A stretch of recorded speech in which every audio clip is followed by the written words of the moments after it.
Yeah, g'day YouTubers, Tinker O'Toole again here with another video. Today we're going to talk about chainsaw bar oil, which one may be better. But the short answer to it is really one is not much better than the other. And avoid buying chainsaw oil claiming that it's fully synthetic bar oil. You're just throwing your money away. So typically chainsaw bar oil is 10W, 30W weight. Nothing special about it. It's fairly light. What is important is that they put a tackifier in there. And the tackifier essentially is a liquid copolymer, polyethylene, polypropylene. It's made in a chemical factory in a liquid form. It's put into the oil and it causes it to be quite tacky. As you would know that if you put a little bit between your fingers, it looks like there's little tiny cobwebs when you move your fingers apart. Many years ago, you could buy the tackifier in a little bottle over in America, and you could sort of put it in any oil you wanted to. So what sort of chainsaw bar oil do I buy? Well, typically I buy what's on special, because I know that it doesn't matter what you buy, one is not going to offer from the other any superiority. You don't have bearings, you're not oiling bearings. All as you're doing is oiling the chain running through a bar. So yeah, what is important is probably that it's got the right amount of tackifier in it, and you don't allow the inside cover just to totally be full of sawdust everywhere, gumming the whole works up. So it's a good idea that when you do your maintenance on a fairly regular basis, and I do it daily because I'll be changing every time that I swap the chain out, I'll clean this up on the inside. So you'll see that I've got some still oil at the back there. That comes in 5 litres. It's got a nice little pouring spout on it. So that's why this container, I've had this for about 4 or 5 years. I love using that container, easy to pour. Penna oil, that's another brand that's over here. Local small company, chemical company make that. And you may have heard of Jack Max. That's another one there. So as I said, nothing special about these oils. Now what is interesting, how much, if you've got an oil pump adjustment, how much do you turn it up? Well, normally I would turn up on this MS311. There's a oil pump adjustment underneath. I would turn it up about halfway. Typically this saw comes out with a 20-inch bar.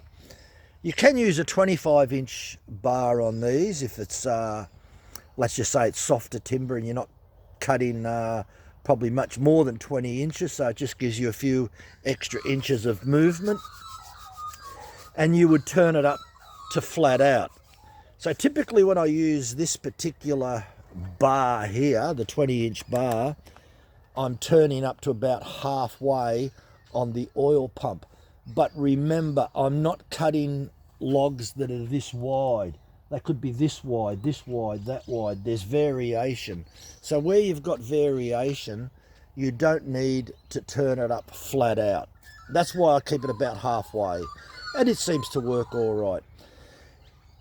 For those that have never had an oil pump fail, back in the early days when going back over 20-30 years ago, I had a Stihl chainsaw where the oil pump failed, and I didn't have enough experience, and I didn't, especially in maintenance, I didn't even do any maintenance back in those days. The oil pump packed up. I didn't realise it. I didn't worry about it as much. And before you know it, you start to burn your bar out. Your bar can start to turn blue. The bar rails get distorted. That gets abnormal wear underneath the heel and the toe on the chain. It wears. Everything wears. The sprocket, the nose, totally starts to disintegrate through lack of oil. So I've experienced that, and that was my own fault. So yeah, I guess experience is the best teacher.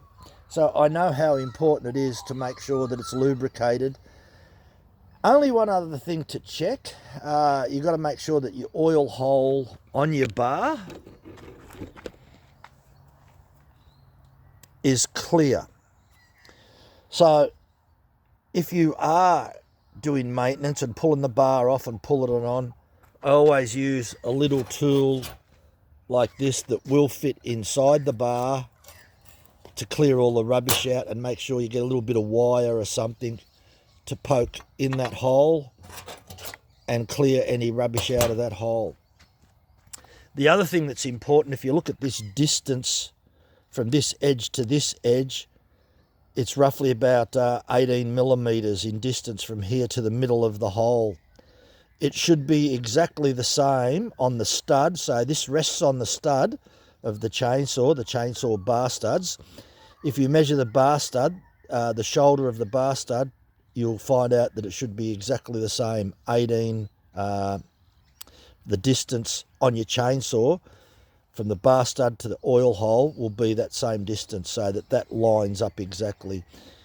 Normally this hole is around about 3.5 millimeters in diameter. If you do have any misalignment, but you shouldn't, people are drilling these out to about 4 millimeters in diameter.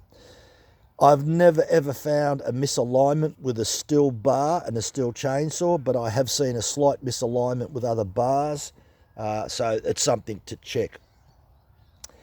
So that's pretty much in a nutshell. I do know that people that are using harvesters can go through quite a bit of oil. Brings me to another point. Is it easier, or using too much oil, can that sort of hinder the chainsaw cutting through wood? In other words, if there's too much lubrication on the chain and the chain gets oil on it, will that hinder the cutting ability of the chainsaw cutting through the wood? I haven't sort of really experienced that, because I find out that if you really do use a chainsaw and you're cutting timber that's taking up that much of the bar, and you're cutting fairly consistently, this tends to run very dry. So what I would normally do is, in between cuts, sometimes I just sort of give it a bit of a rev for about 5 or 10 seconds, just to make sure that I'm getting oil through there. So I normally do that on really big logs. I don't want to sort of overheat the saw as well. Sometimes it's a good idea that between some of the big cuts that you're doing, that you just give the saw a little bit of a rest for a few seconds there, even if it's 10 seconds. It's better than just getting your saw and constantly going, just cutting, and the saw doesn't get a rest. It's not a bad, and don't use too much pressure as well. That's the other thing that people do. They use pressure on the saw, and that could, well, I use the dogs. If you may have heard of the terminology a dog cut. And you go, what's a dog cut? It's where you use the spikes and then you pull down on the back of the saw. So the spikes, dog spikes, dig into the log, and you use the back of the saw as leverage, and you find out you put the saw under more force and pressure, and that can overheat. So yeah. Anyway, thanks for watching. Bye for now.